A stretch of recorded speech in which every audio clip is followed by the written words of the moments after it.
So we are going to have a conversation, and then I promise I will open it up to you all to ask your questions as well. So thank you. Thank you. So good to meet you. You too. So I think we were talking about this in the back, and many of us here know, even if you just open the front of the book, the Reformatory, and look at the dedication, or you look at the acknowledgments at the back, it's clear that this story has such a deep kind of connection to your personal and familial history. So, excuse me, so just to start there, Yes. I would love to hear about, what this means, how it's connected to your personal life, and also just about the process then when you have to put this particular story on the page. I appreciate that. Hello, Key West. Thank you for coming out.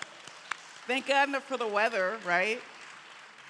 So, yes, I had just lost my mother in late 2012, and a few months, maybe even weeks after her funeral, we've heard from the Florida State Attorney's Office, and they were trying to get permission from family members because they were going to exhume remains from the Dozier School for Boys in Marianna, Florida. I don't know if any of you have had family members with the misfortune of having had any contact with that horrible, horrible facility, but it was open basically between 1900 and 2011 and was traumatizing young boys pretty much that whole time, black and white. It was segregated during Jim Crow, but still monstrous once it was integrated later. It wasn't shut down until 2011, and there were many survivors who had been pushing the state of Florida, trying to sue the state of Florida. They brought in Aaron Kemmerly, who wrote a book, We Carry These Bones, if you want the true story of the Dozier School, or one of the true stories of the Dozier School. But this was the first I had ever heard of it. And my late mother, Patricia Stevens Dew, was a civil rights activist. My father, who's still living, 89, John Dorsey Dew Jr.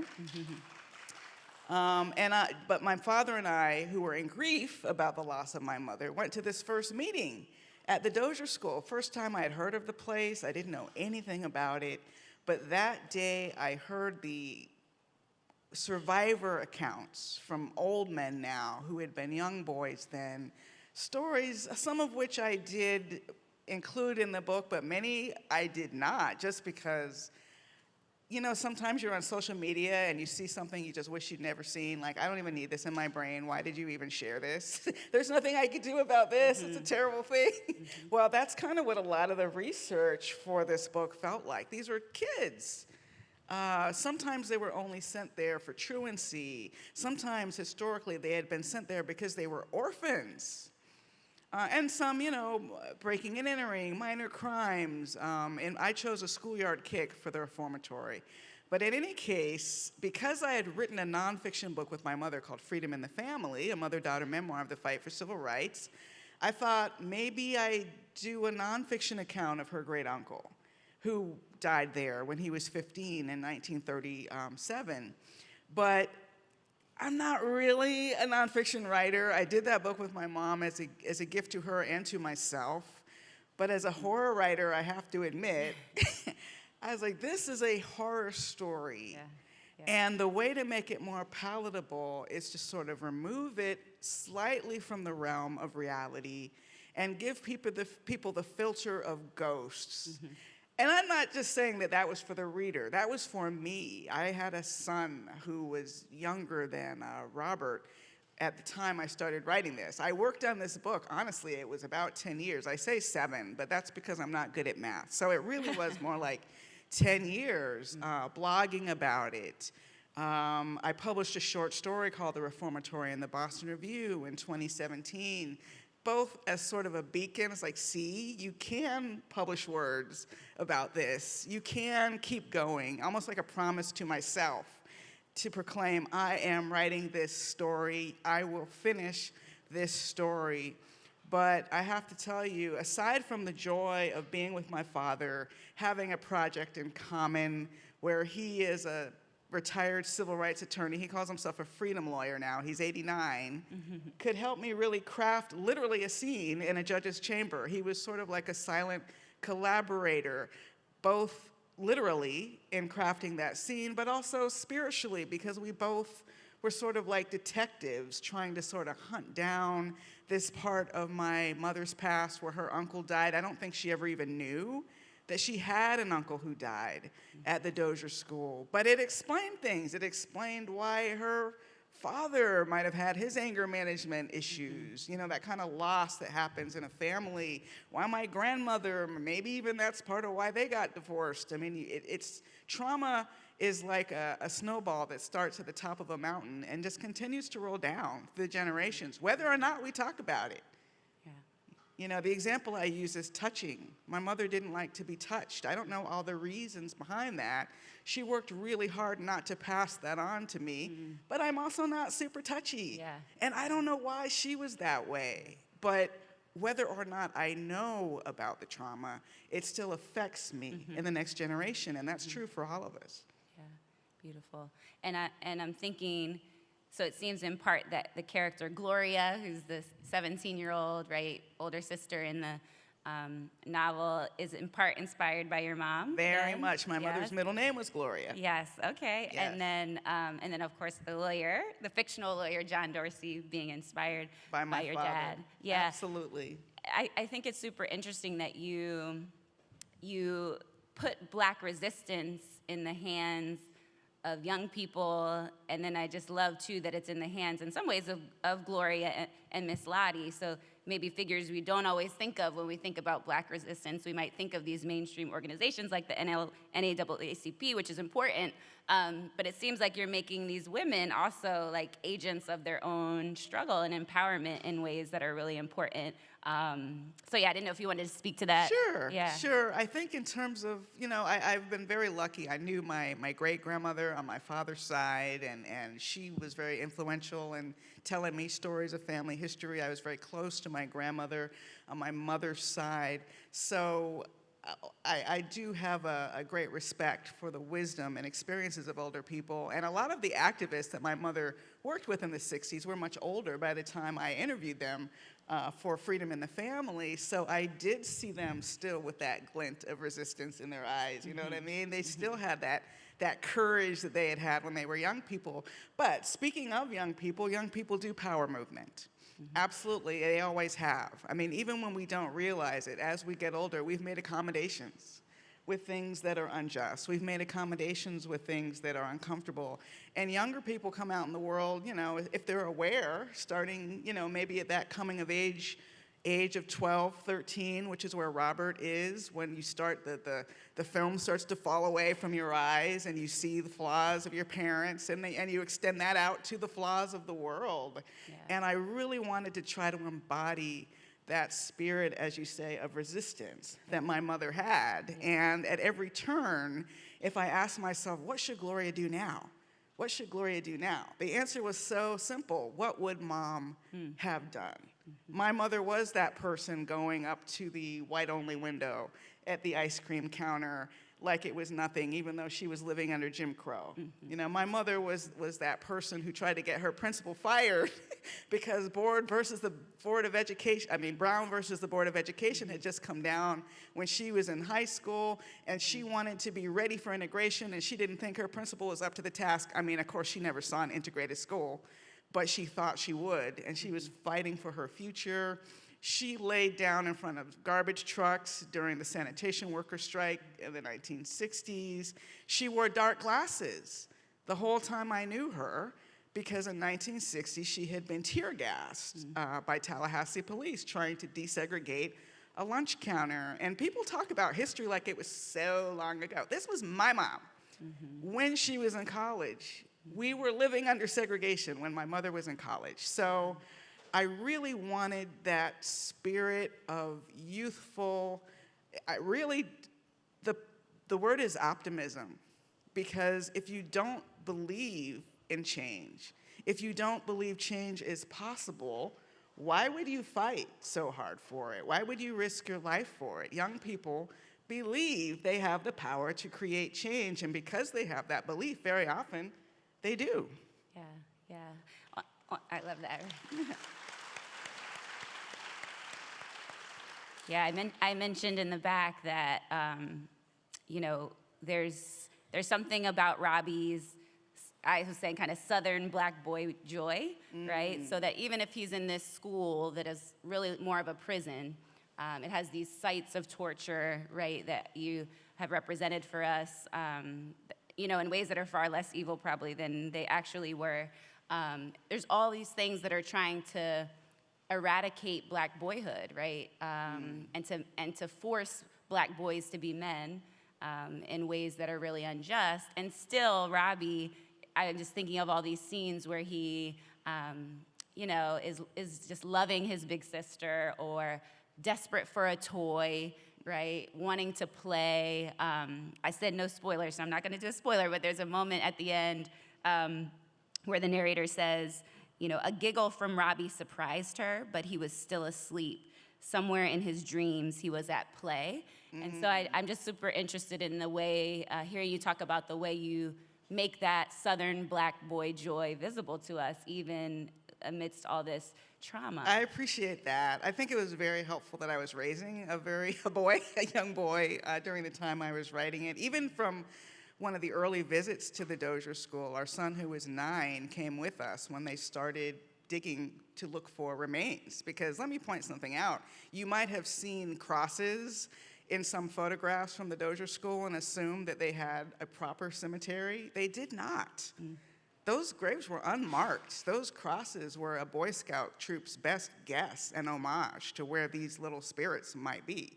So they brought in Erin Kimmerly as this forensic anthropologist to do her searching with her equipment, as if it's a war zone, which it kind of was, to find these remains. And my son was there, and I watched him digging and sifting through the earth. And of course, I was thinking about him while I was writing the book, just as Erin Kimmerly also had a son she was thinking about while she was doing this research.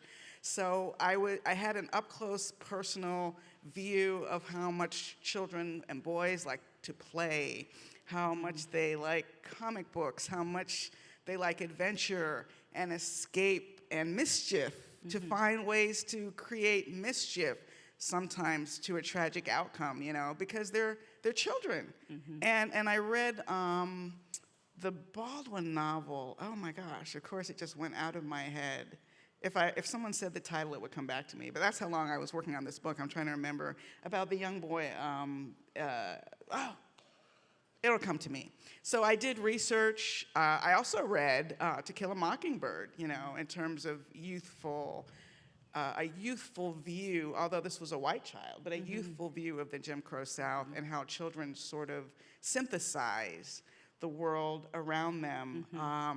But that was something I kept thinking about, and it helped power me as I was writing. Robbie's superpower is his innocence, his youthfulness. And while in many ways it is a loss of innocence novel, I mean, like the survivors of the Dozier School, those kinds of experiences leave marks sometimes for forever, for decades. But he was able to hold on to who he was. Thank you so much. So I'm thinking about Florida, of course, right? Perhaps not surprisingly here. So I did want to share, 2 quotes from the novel about Florida. So there's this moment where Gloria is recalling something her mother said to her, and she says, her mother had said, "Florida's soil is soaked with so much blood. It's a wonder the droplets don't seep between your toes with every step." And then later, there's this character, Ruby McCullum, who says of the fictional John Dorsey, "Sedity, like all northern folks who come down here like it's a safari in Africa," right?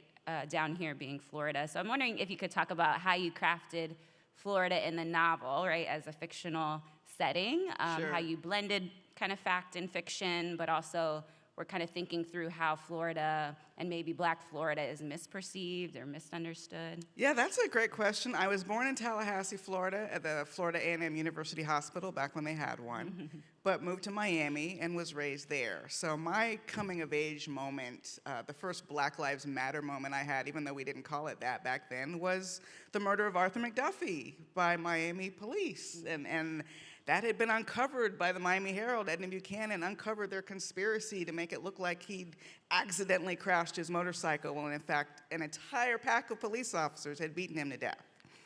And everyone acquitted. So that was the first time I was like, oh, what? in some ways, I'm still spinning from that acquittal. And there was also my mother's stories and my aunt, who's also still living, my aunt Priscilla, who talked about how frustrating it was during the civil rights era that Florida's reputation was for the sun and fun and beaches and oranges, when in fact it had so many horrible lynchings. It had Rosewood, it had all this buried history. That's the blood I'm talking about that should be seeping in the toes, and so much of it buried, so much of it not spoken of. Really the ultimate, kind of like the Dozier School, which on the surface was this sprawling campus, and not only respectable, but highly important to this community. It had an orchestra and a band, and it had a printing press, and it grew corn for the county. It provided jobs for the county. It was considered in many venues like a regular high school. Like you would play Dozier in the high school, football leagues.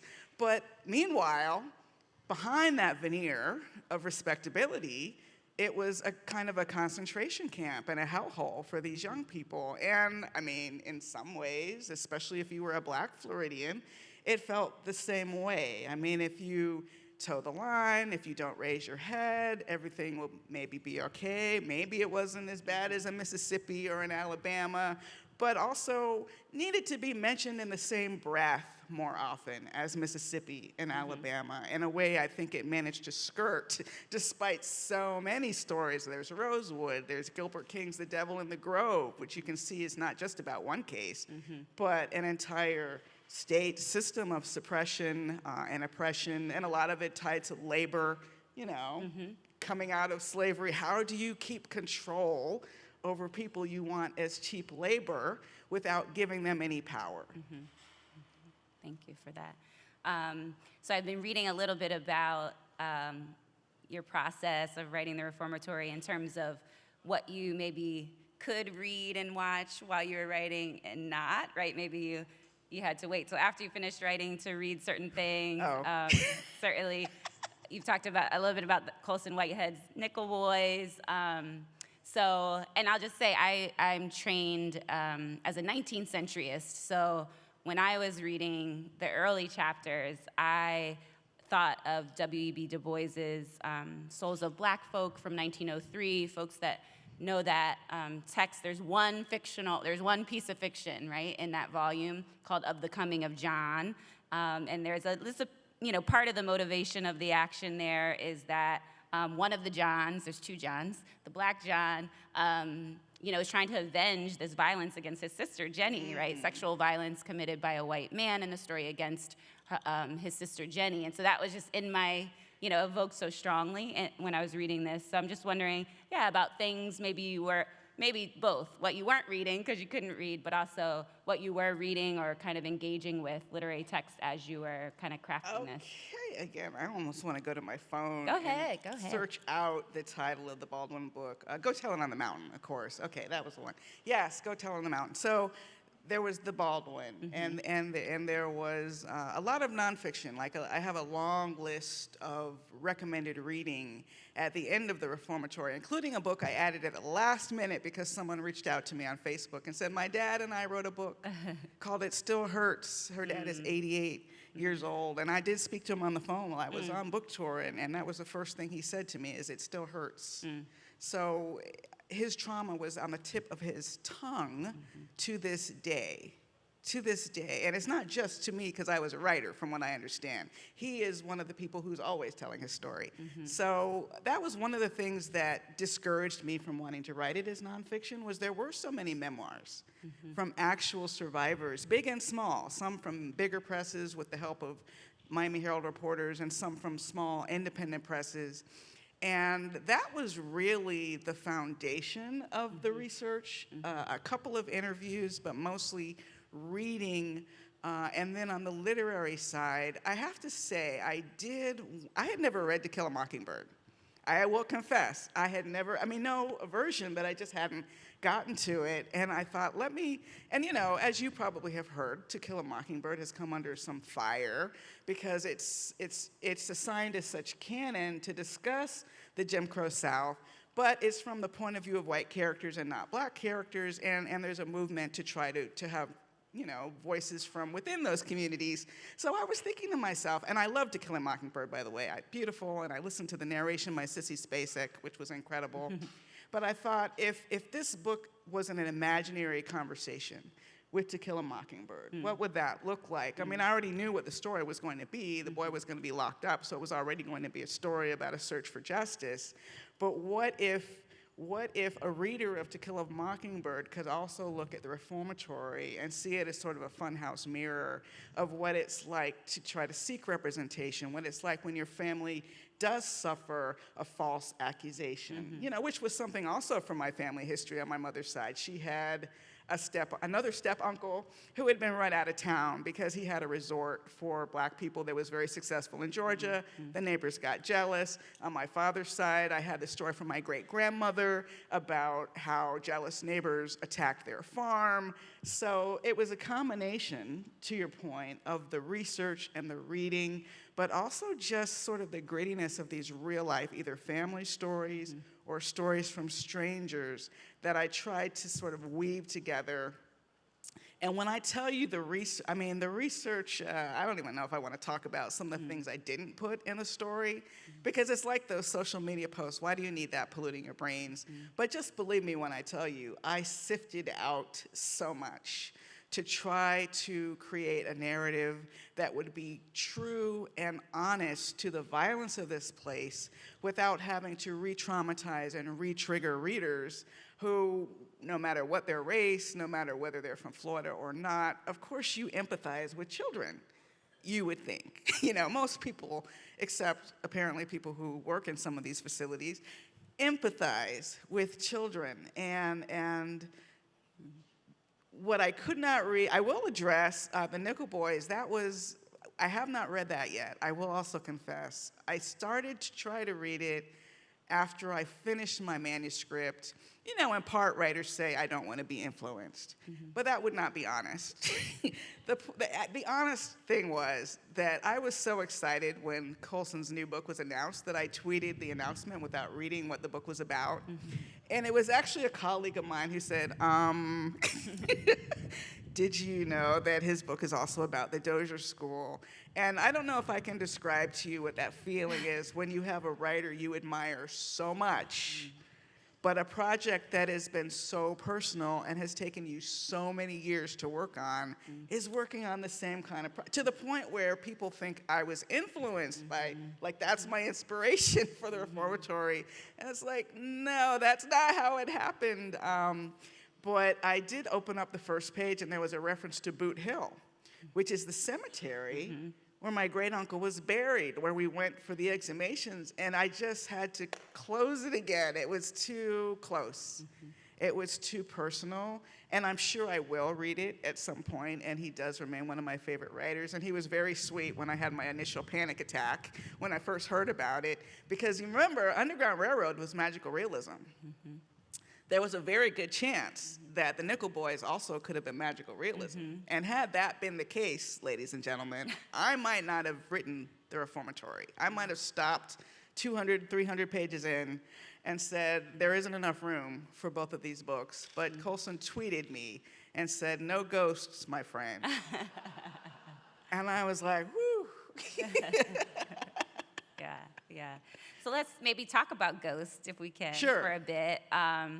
I would just love to hear your reflections about maybe even how ghosting is functioning in different ways for different characters. Like, I'm thinking of, there's a superintendent of the school, Haddock, who we think of really as a warden figure. So he's haunted or visited in a sort of way. And then Robbie, our main character, young boy, 12 years old, is visited by his mother. He's visited by other boys that were killed at the school. So I'm wondering what ghosting, or how ghosting might signify differently for different characters. Yes. Yeah. Yes. So I won't call it a bait and switch exactly, but it is a horror novel, but the ghosts are not the most frightening part of the novel. And in fact, for a long time, I was just trying to write up to one scene that, I won't spoil it, hopefully, that takes place Robbie's first night at the reformatory, when he realizes that the ghosts are not his biggest problem. And also that in a very odd way, the ghosts themselves represent a sense of hope, because there is more to this world than what he is both experiencing in that moment, and that we understand. That moment uplifts him at a terrible, terrible moment of trial. The ghost of his mother, the knowledge that ghosts are real, uplifts him in a way. And I think I was trying to hold on to that. At dinner last night, I was talking to a couple of young ladies, are they here? Who regaled me with their ghost stories. Oh my gosh, I would never visit your house. And I almost envy that. I have never had experiences remotely like the experiences they were talking about, right? Like maybe I dreamed about my grandmother after she died and she said it's here in the closet. Was that a message? And my mom was like, well, I did find some money in her coat. But it's like, you know what I mean? It's like nothing really tangible, nothing to hang on to. So maybe it's a kind of freedom that I've never had those kinds of experiences. When people ask me if I believe in ghosts, my answer is I believe other people's stories. That's the best I can tell. I wrote Joplin's Ghost. I wrote a whole novel based on the stories that a former curator of the Scott Joplin House had told me about what he thought was a ghost sighting. And other people were there naysaying it. And it's like, oh, it was just this. And I was like, look, I believe people's stories. I have heard some fascinating stories about ghosts. And the thing about the reformatory was that I realized that the ghosts were going to give me a kind of a grace in telling this story. Because really the key for me, and not re-traumatizing readers or viewers if you're creating horror that is based in real life, is to add a fantasy element. That fantasy element, I think, is what my mother loved about horror. She wouldn't have wanted to watch movies about people being tear gassed at a civil rights demonstration.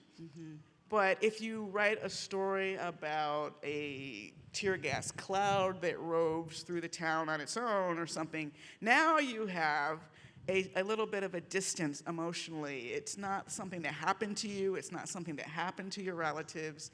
And that was how I realized I could approach this story. I could take it out of the realm of the realism and create this fantasy element that readers would think would be scarier. And sometimes it is pretty scary, but the real horror in the reformatory is human horror. The real horror in the reformatory is history.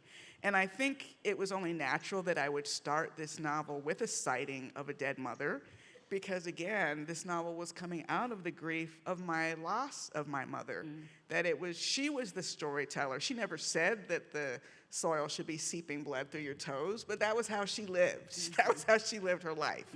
Always believing the FBI was tapping her phones, always a little bit mistrustful, a little traumatized, a little PTSD, just like the Dozier School survivors. So her ghost was sort of guiding me literally in the writing of the story. And I wanted to be honest about the violence at the Dozier School, which ghosts represent, and honesty. People died here. A lot of people died here. There were more than 60 unmarked graves, maybe even more at this point, at that facility. Children whose lives were thrown away, buried by other children, by the way. You might get a letter as a parent saying, by the way, your child is dead and buried. That was how this facility ran. And the reason may or may not have been true that they died. I doubt, frankly, every reason listed for why these children died. So the ghosts represent the honesty of that pain, the honesty of that history. All readers are aware, for the most part, that mostly what ghosts want is to be known, say their names. One of the things, it's not spoilery to say, one of the tricks when you're calling a haint, which is what they call the ghosts in this story, is to call them by their full names. Because their names have not been spoken in so many years. The sound of it is irresistible to them. And that's one of the tricks Robert learns listen, ghosts are their own culture. They have their own timeline. their sense of time and distance isn't quite the same as ours, but it's a pretty good trick if you want to call a hate is to call their name. And those were the kinds of things that I wanted to include, not just as a fantasy element, but also as a reminder that this was a very violent place.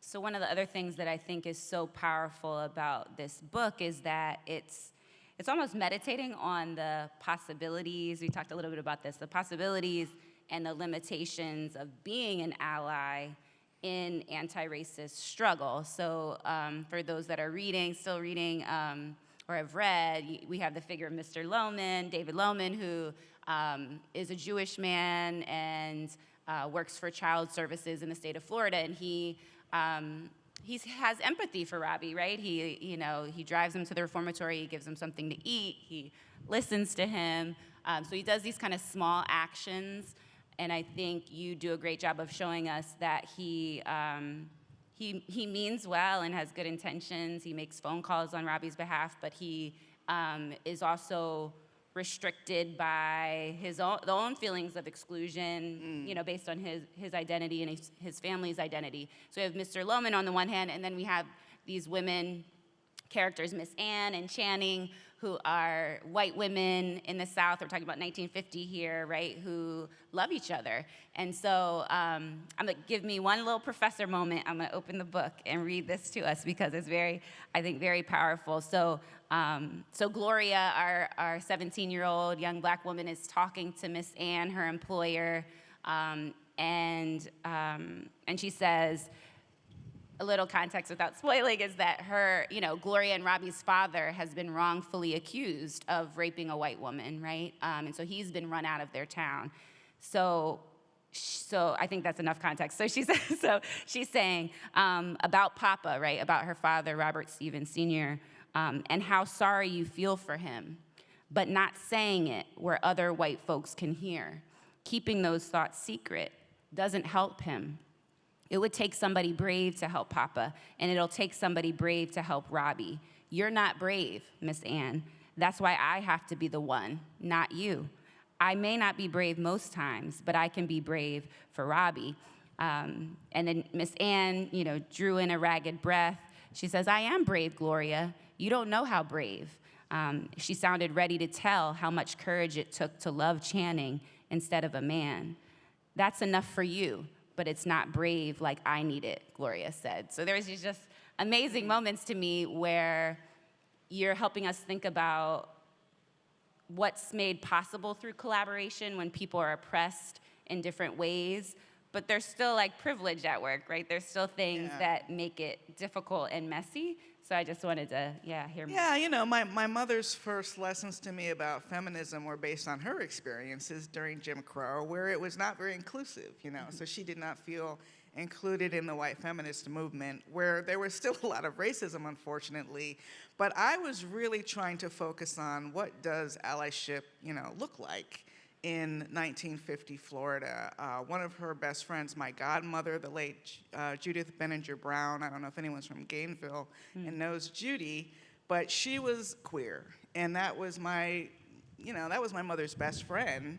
And that was my first experience of knowing someone who was queer. So my picture of intersectionality was pretty fixed from a very young age, that people who were already sort of on the margins could more readily identify the injustices that were happening under Jim Crow. But at the same time, there was this fear. I mean, just think about what happened to Heather Heyer just recently in our own recent United States history. A white woman who stands up for Black lives is just as ready a target for white hatred as Black people. And that was, of course, also very true during Jim Crow. So that was a lesson I remembered very vividly from interviewing my mother's white comrades from the civil rights era, including one man, Daniel Harmeling, whose twin brother ended up committing suicide as a result of what we think was his disillusionment with not understanding the country he had actually grown up in. Coming from Wisconsin to Florida was such a culture shock that he could not live with that disconnect.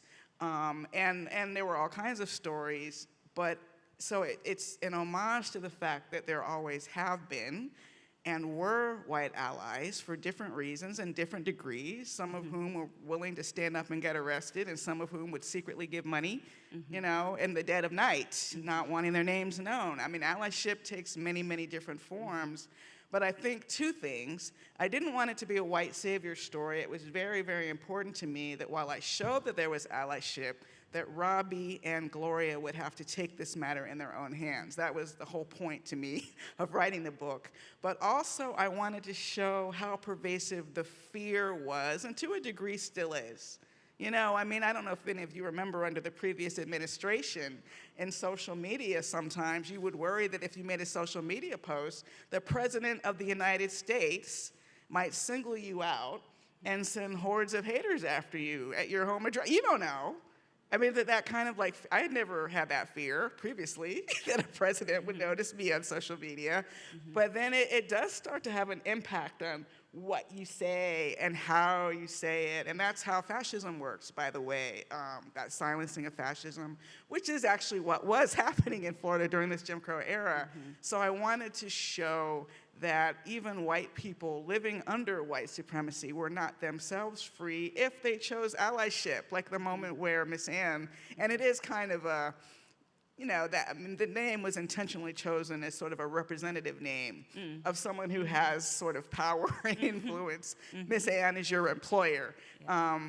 She's your boss, but this was a nice boss. But at one point, she wanted to visit Robbie at the reformatory, and Mr. Lohman tells her, well, it's a segregated facility. You can't visit. And she seems so surprised, and he can't understand. I mean, he's from New York, so he's, you know, spinning in culture shock too, but he's really amazed that this woman who grew up in Florida doesn't understand how segregation works.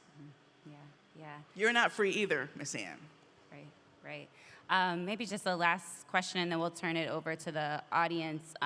So when I think about the theme, you know, the state we're in, I just think about the fact that we've been here before, right? That's what comes to mind for me. And so you've said a bit about this, but just thinking about why was it so important to you to link, you know, the reformatory in 1950 to our present, right? To our 2024 moment.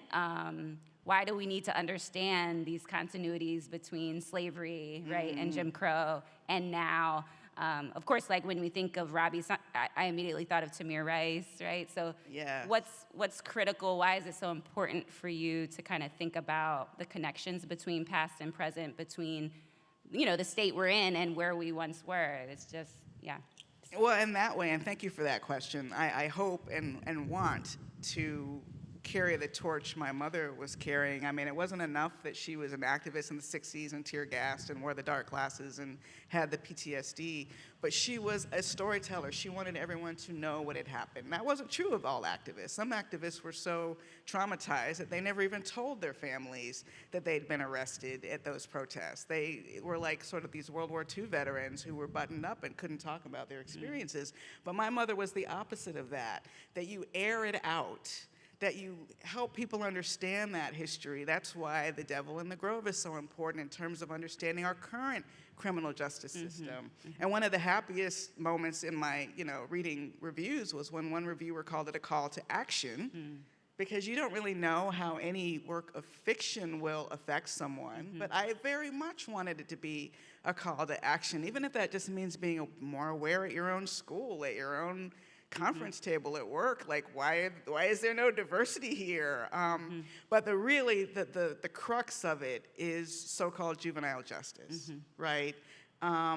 Because unfortunately, today in 2024, especially a black or brown child, and it's very important to understand that they are treated differently, or not always, but often, a black or brown child who kicks a student and a schoolyard kick at a school, we've all seen them, some of us have participated in them, can still be sent to a juvenile facility and still subject these families to the exact same scenario.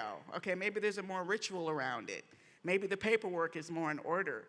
But the fact of the matter is, the state can take your child away from your house and put them in a cage where they might be subjected to sexual abuse, not by their fellow prisoners statistically, but by the guards. today. That part hasn't changed in many ways. That part is more endemic today than it was in 1950, if you look at the number of children who are in juvenile facilities. So the Burning Down the House and Into Juvenile Prison by Nell Bernstein was also one of the books that I referred to while I was writing the reformatory, because in that sense, so much hasn't changed. And the criminal justice system is hidden behind a tarp. You know, I mean, once people get taken away, that's you and your family. Your lawyer's gonna say, don't even talk to anyone about this case. You are isolated.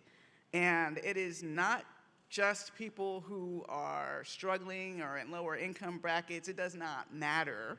A lot of it really does come down to the skin color of that child, whether that teacher, whether that police officer, whether that judge sees your child as a child, who may or may not remind themselves of when they were a kid, when they got in trouble, or sees you as a threat in waiting. And statistically, in policing, police officers do tend to see black children as being older than they are. So Tamir Rice, who was shot to death with a toy gun at a park, the dispatcher said maybe it was a toy, but and actually the caller said it might be a toy. The dispatcher did not. That officer shot him dead within 3 seconds of climbing out of his car. So there's this illusion that we get from television that the police say, stop, drop your weapon, you have so much to live for. Yeah, man, I'm not saying that never happens, but also sometimes what happens is they just jump out of the car and shoot you, whether you're 12 or 13 or 15 or 16, or, you know, and that was something that's the last police video I ever watched. I'm not gonna watch anymore. That was something I wanted people to pay more attention to. And hopefully, you know, they say that 1 million people is a statistic. One person is a tragedy. The gift of fiction is that you can tell the story of 1 million people through one person and help make it a tragedy for all of them. Amen.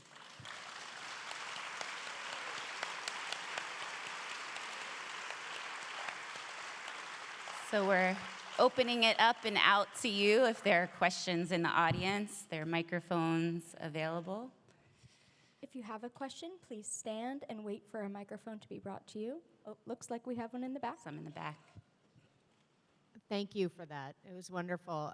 There was a question yesterday during the dystopian and climate panel about how the authors practice self-care while writing about something really difficult, and I'm very interested to know, especially because you said this took about, I think you said 10 years. How did you maintain the hopefulness? Thank you for that question. A lot of avoidance. I did so much. I learned how to write screenplays. I had my first scripts produced. You know, there were so many things, like anything but working on, I wrote an entire short story collection, The Wishing Pool, which also came out earlier this year.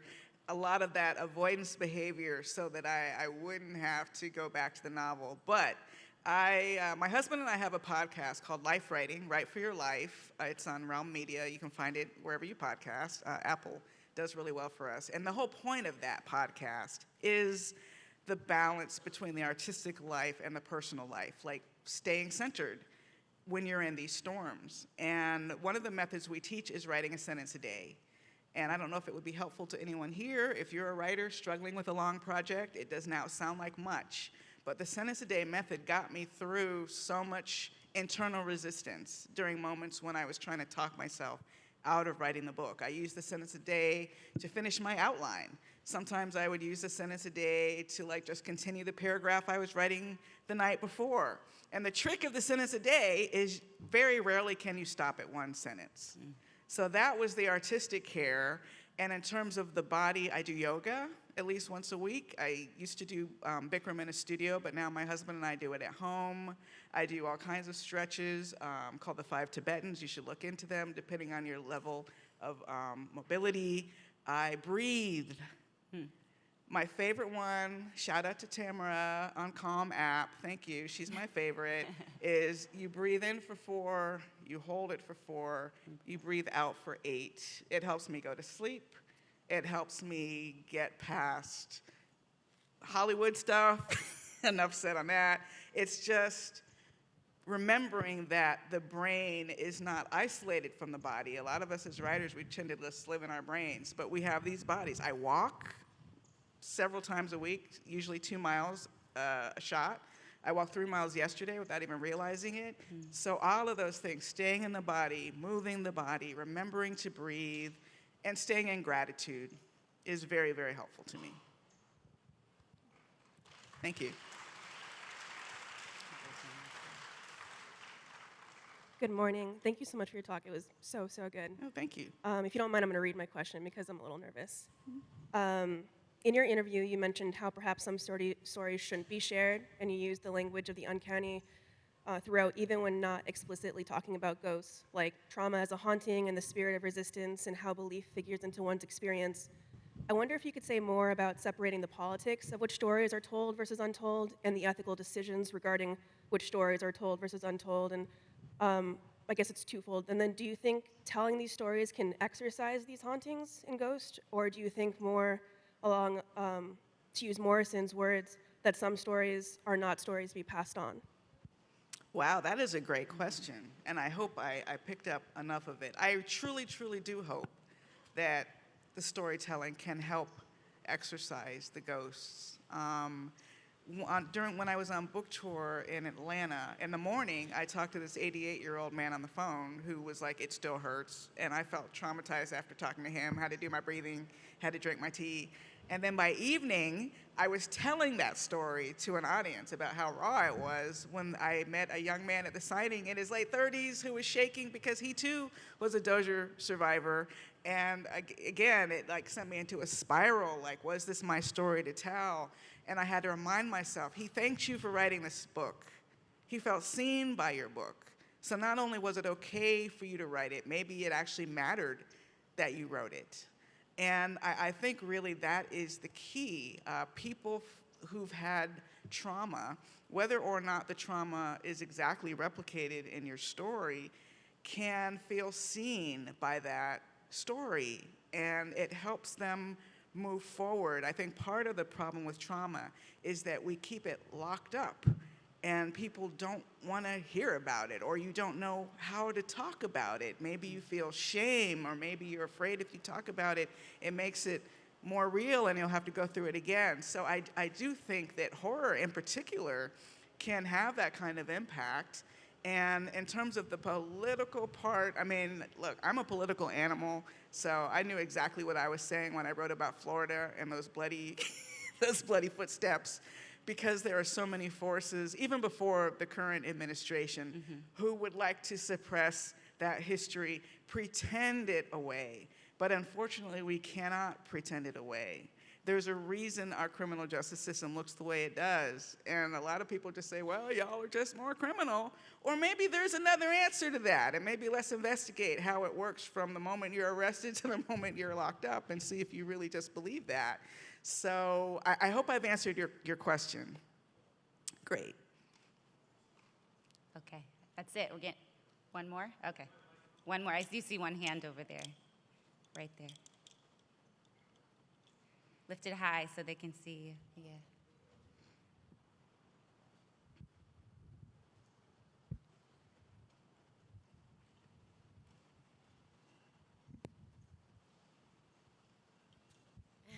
Thanks. So you were talking about writing, and when Colson Whitehead had been writing the same story, and you said that there's not room for both of these books. And I guess I just wanted to know a little bit more about how you feel about that. I know that we like to say that it's not a monolith, but a lot of us are experiencing a lot of the same things. And for my part, especially as a nonfiction writer, I just worry that many of the good stories are already taken. So yeah, just any thoughts that you have. Well, that is something we all go through, you know. And the fact of the matter is, even if Colson Whitehead had written The Nickel Boys as magical realism, and if he had had ghosts, he would have written a very different book than The Reformatory. That's just the fact of it. And I know this intellectually, but it's hard emotionally. So I think the answer to that question is always authentic vision of the author, right? So yeah, in some ways there is nothing new under the sun. But in other ways, we've barely gotten started with unpacking this experience we're all sharing, this planet, this history. So the more personal your story, even if it's not about you, but the more personal your interest in the story. I guess I would say this, it's not just because you want to write about something because you think it's popular, right? Because that way lies madness. By the time you finish it, it's not popular anymore, number one. And number two, you're not going to do your best work from that kind of a surface engagement with a topic.